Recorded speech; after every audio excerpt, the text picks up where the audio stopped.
Aujourd'hui, ma mère va me poser des questions sur la dernière vidéo que j'ai faite, c'est-à-dire le court-métrage. Pour ceux qui l'ont pas vu, ben allez la voir parce que il est quand même bon. Oui, Ouais. excellent. Fait que ma mère, elle va me poser quelques questions qu'elle a écrites sur mon MacBook. Il y a 8 questions, précisément. Fait que je vais essayer de répondre le plus honnêtement possible. Et puis, si vous êtes prêts et prêtes, c'est parti. Qu'est-ce qui t'a poussé à réaliser ce court-métrage? Ce qui m'a poussé à réaliser ce court-métrage, c'est tout simplement parce que je n'ai pas le choix, en fait. Pour la raison que, plus tard, je vais être dans le cinéma. Oui. Fait que j'ai pas le choix de me pratiquer à faire des films, des courts-métrages, des fictions, tous ces petits éléments-là qui vont me permettre d'atteindre plus tard, d'atteindre mon objectif, d'être réalisateur de cinéma ou monteur. OK. Fait que voilà pour cette question assez facile à répondre, je dirais. Comment as-tu développé l'idée principale que tu souhaitais mettre en place? Bon, déjà là, l'idée de base, parce que oui, au début, tu es obligé d'avoir une idée principale pour que ça aille plus vite puis que ça soit plus facile à écrire. Fait que dans le fond, moi, je me suis dit, on va y aller logiquement. Moi, je suis une personne qui a fait un choix dans la vie, c'est-à-dire de suivre mes rêves. Oui. Puis dans le fond, l'idée, c'est, tu as le choix entre le choix 1 ou le 2. L'idée m'est venue de là. Puis comment j'ai mis ça en place? Choix 1, c'était de la malbouffe, une vie de merde, entre guillemets. Puis le choix 2, c'est la vie que moi, j'ai décidé de vouloir avoir, c'est-à-dire faire du sport, manger bien, aller avoir une bonne vie saine. Mon idée est venue de là, puis quand tu as une idée, ben, il s'agit juste de foncer puis de la créer, justement. Quelle émotion souhaitais-tu susciter chez le public? Mon Dieu. Et comment as-tu travaillé pour les transmettre à travers ton film? Mon, dit que c'est compliqué. Bon, je vais aller en même temps. Quelle émotion souhaitais-tu susciter chez le public? OK, bon, déjà là, il y a comme 2 questions en une. Fait que là, les émotions que j'ai voulu démontrer dans le court-métrage, c'est l'émotion, c'est qu'il faut que tu fonces vers ton choix. Tu vas foncer vers tes objectifs, vers ce que tu as envie d'avoir. Puis ce que tu as envie d'avoir, c'est un beau corps, un cerveau clean, une vie saine, dans le fond. C'est juste ça que j'ai voulu montrer. L'émotion de fonceur, de déterminé. Comment as-tu travaillé pour les transmettre à travers ton film? Ben dans le fond, c'est avec les musiques, les effets sonores que tu transmets, ce que tu décris. Mettons, si c'est une situation triste, ben tu vas mettre une musique triste. Oui. Si c'est une situation heureuse, tu vas mettre une musique heureuse. Tu sais, c'est simple. Voilà mon petit secret. Excellent. Chaque thème, chaque vidéo, chaque court-métrage, chaque petite vidéo, chaque film, le thème, genre mettons le thème heureux, en colère, triste, ben chaque musique va aller avec le thème. C'est comme ça que tu y vas. Peux-tu parler de défis créatifs ou techniques que tu as rencontrés pendant la production et comment tu les as surmontés? Les défis créatifs, bien évidemment, c'est compliqué de faire un court-métrage puisque tu dois penser à quel angle de caméra tu vas utiliser, quelle lumière, est-ce que ça va être naturel, est-ce que ça va être non naturel. C'est plein de questions de même qui est compliqué.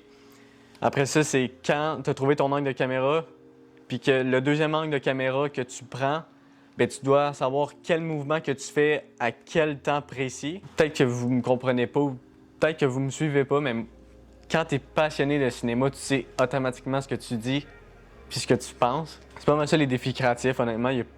J'ai pas vraiment rencontré de défis créatifs parce que quand tu sais déjà ce que tu vas faire, c'est tout de suite plus facile. Puis sinon, les défis techniques, c'est les angles de caméra en fait. Ah. Parce que les angles de caméra, tu dois les assembler avec un autre angle de caméra qui a du sens. OK. Tu sais, tu vas pas filmer un angle de caméra de ton lit puis ton deuxième angle de caméra au terrain de soccer, exemple. Ça Ouais. fait pas de sens. Non. Si tu filmes un premier angle de caméra au terrain de bowling, ben ton deuxième angle de caméra, ça va être un angle beaucoup plus proche des quilles qui tombent. Un exemple de même. Comment tu les as surmontés? Ben, je les ai surmontés tout simplement. Il n'y a pas vraiment d'exemple. Comme tu surmontes n'importe quel défi. Là. OK. Je peux pas vraiment te décrire ça. Là. Quelle source d'inspiration, film, livre, expérience personnelle t'ont accompagné tout au long de la réalisation? Source d'inspiration, premièrement, bien évidemment, Inoxtag. OK, oui. Ma source d'inspiration, pourquoi j'ai commencé YouTube, c'est surtout grâce à lui.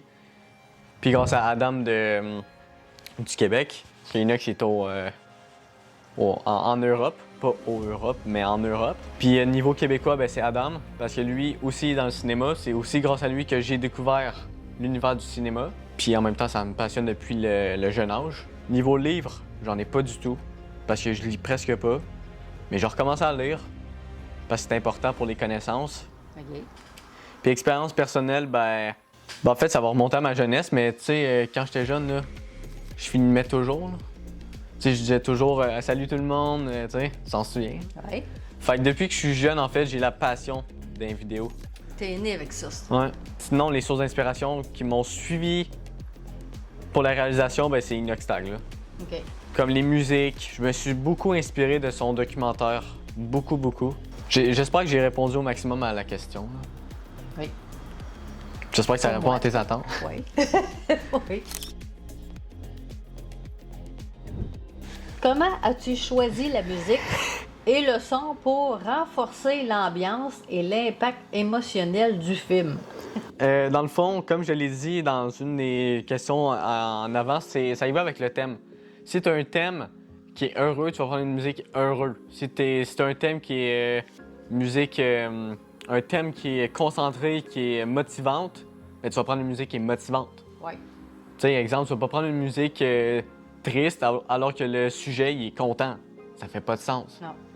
Fait qu'il faut que tu y ailles avec ta logique aussi. Une question facile à dire. En bout de ligne, oui. Ouais.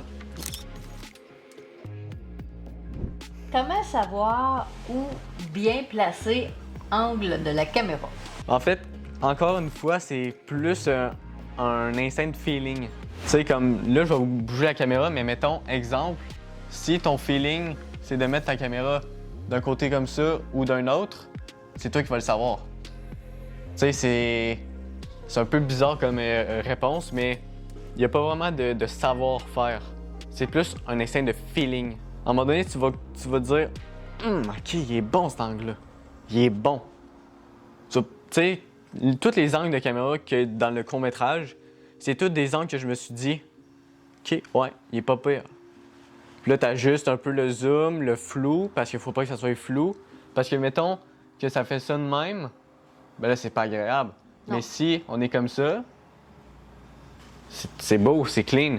Ouais. Fait que pendant un court-métrage, faut pas que ta caméra soit floue. Faut que l'angle de caméra soit bien. Ouais. Puis l'angle de caméra, c'est toi qui vas savoir si c'est bien ou pas. Faut que tu le checkes en même temps. Effectivement. Faut pas que tu fasses juste un angle de caméra. Faut que tu en fasses 1, 2, 3, 4, 5, 6, 7. C'est juste demain tu vas le savoir. Après avoir terminé ce projet, Ouais. qu'est-ce que tu retiens et es-tu fier du résultat? Tiens que faut jamais lâcher, faut jamais abandonner. Même si ça va être dur parfois, lâche pas, tu vas être capable de le faire. Faut pas que tu ailles le... Mettons si tu as le goût d'abandonner, faut que tu te dises pourquoi tu l'as commencé.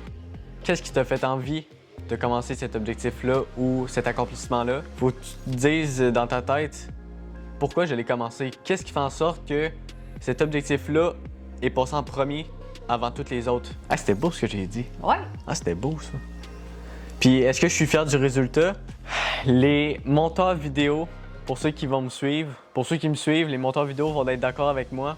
On peut jamais être fier à 100% d'un projet parce qu'un projet, c'est jamais fini à 100%. Ah, OK. Une vidéo, c'est jamais fini à 100% parce que tu peux toujours faire mieux.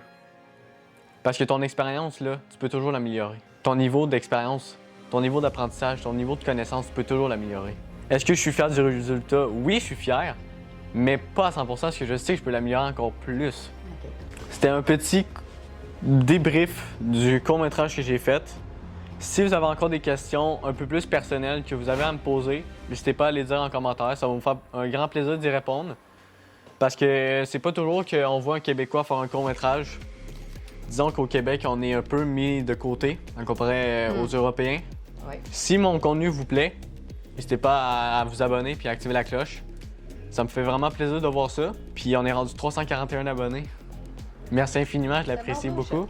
Wow! Faut que ça continue de même. Ah oui, oui, oui, oui. On va se revoir dans une prochaine vidéo, c'est-à-dire la semaine prochaine, jeudi 18h. T'as-tu un mot de la fin? Lâche pas! Merci beaucoup. Lâche pas! Puis n'hésitez pas à aller voir le court-métrage. Le lien va être dans la description. Bye! Bye! Ok, ça c'est bon.